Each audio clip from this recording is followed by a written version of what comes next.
Alright, how's it going, guys? I know it's been like 2 weeks. I said I would post multiple times a week. I will from now on, though. I'll try and get more in a schedule of that because I have many other content I need to put out for other channels and platforms. But in today's video, I'm going to give you guys a beginner's guide to red cherry shrimp for care and breeding. I have a pretty good amount of experience with aquariums, and mainly a lot of it right now is red cherry shrimp because that's the main thing I'm breeding. And it is still very profitable even for our 50-gallon aquarium setup. With this 10-gallon, that's 40. This will be a beginner's guide, so not too advanced, and if you guys have any questions left over, please ask them in the comments and I will try and get back to you as soon as possible. But with that said, there are about 8 main topics that we need to cover in today's video, and so let's jump right in. And so for number 1, what are red cherry shrimp? Red cherry shrimp are the most common shrimp in the hobby, especially they're freshwater and they're not saltwater.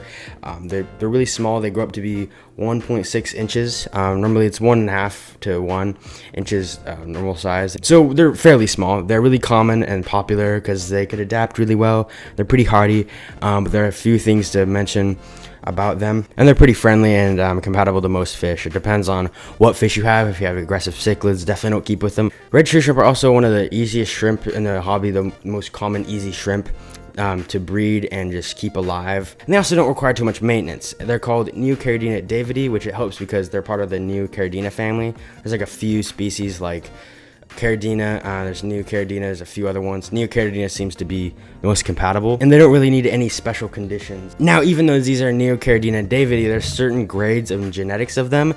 So first of all, we bought ours off Amazon we got off a pretty nice sale on Amazon, and we bought like 20 or 30, perfect for starting a colony. And we got the fire ones. So fire red cherry shrimp, I think, have a more deeper, not darker necessarily, maybe red. So, and they might also have slightly better genetics, maybe by 5, 10%, 20%, a little bit, nothing, maybe not even at all, just maybe slightly different, not necessarily better. But we got like an A grade one, so they're not too expensive. They could technically be cheaper than the normal one you'd buy at Petco or PetSmart, or just off of a random breeder in Facebook Marketplace. But they're like $1.70, $2, on $3 on Amazon.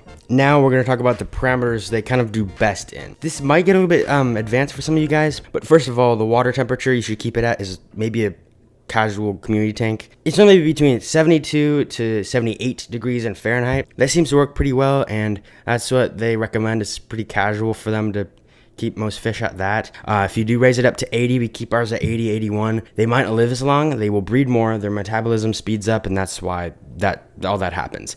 And for pH, kind of the water alkalinity, certain amount of chemicals are in the water. This is kind of with all water. The more coral you have, the more it's gonna buffer that. So Lake Tanganyika fish kind of like more of a pH. They like 6.5 to 8. Doesn't matter too much because you just don't put too much coral in there if you have red cherry shrimp. And now for water hardness, what is that? Well, that is basically the hardness or the thickness or the amount of minerals packed into the water. It's hard to measure that.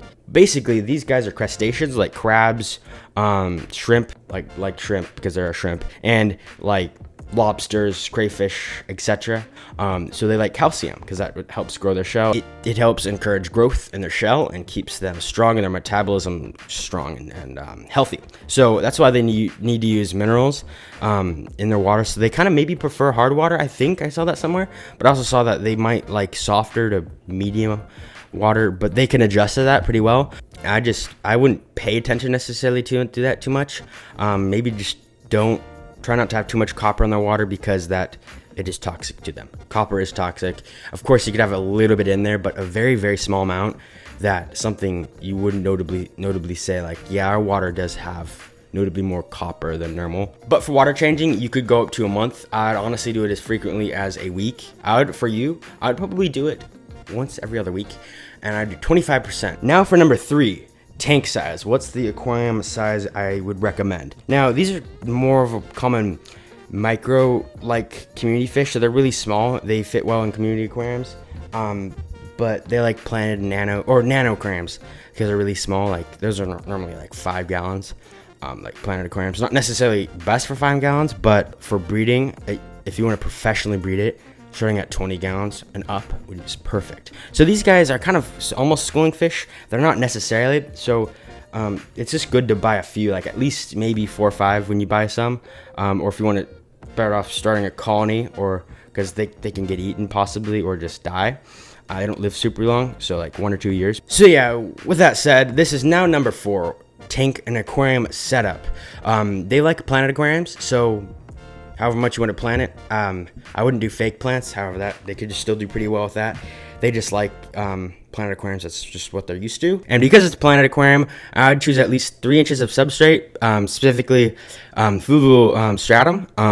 Looks like this. It's just like a bunch of balls of I don't know, like it's like almost like a soil, and they do crush and they will get murky especially if you crush them. But once you dump it right in, it will just get murky.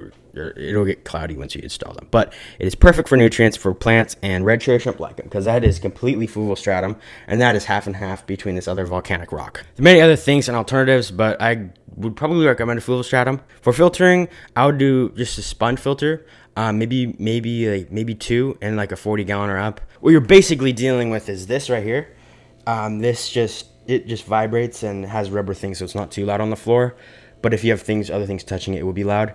But it vibrates and sucks in air somehow, or no, it pumps out air and the bubbles there. And the air stone makes it into small bubbles. What happens is water comes in through the sponge. As the bubbles push out, it adds oxygen as well. I'm not going to explain too much. And because they do like aquarium plants, the more plants you have, it technically increases the gallons because it adds hiding spots, which is good for the smaller ones, especially if you have other fish in there. And it kind of adds more surface area for them to hang out at. And also, some aquarium plants do not require any substrate, like things like water sprite. And for number 5, let's cover some more of their needs. They're not super needy, but it is best to feed them like 3 to 6 times a week if you have over like maybe 10 to 20. Or if I'd say if you have over 25, it's best to feed them 3 to 6 times a week, preferably maybe even every day, just a little bit. But you could also mix up things, try different ways to feed them. Might do a video on that. But they eat a variety of things. I normally feed them cichlid food, like try and do it every day, but I've only got to do it 4 times a week now. And also stay away from copper. I might have mentioned this before. I might have, like we do weekly thing, which I might recommend it. It's Aquarium Co-op. I forgot what it's called, but it was this formula, or not necessarily, but something for like all these plants, especially these and these guys. And also, they don't necessarily like high lighting, so I'd keep away from that. This is kind of what I use. I use a Aquaneat.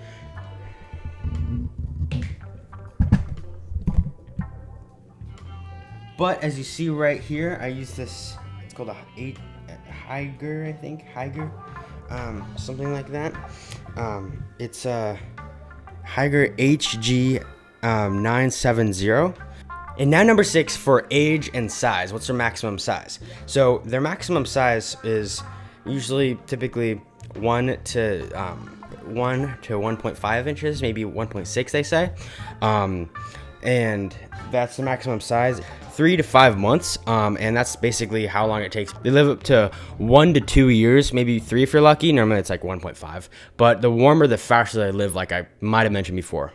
And they're really small when they start. You can still kind of see them. They're 2 to 3 millimeters long. They're really short. And once they start breeding, they will hatch under their tails in 2 to 4 weeks.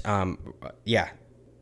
They'll basically just hatch in 2 to 4 weeks, and I would recommend selling them for $1 to $3. It's not much of a competition anyway with Facebook Marketplace or Craigslist, because that's what I would use. Facebook Marketplace seems to do better. You get the point. That's it for today's video.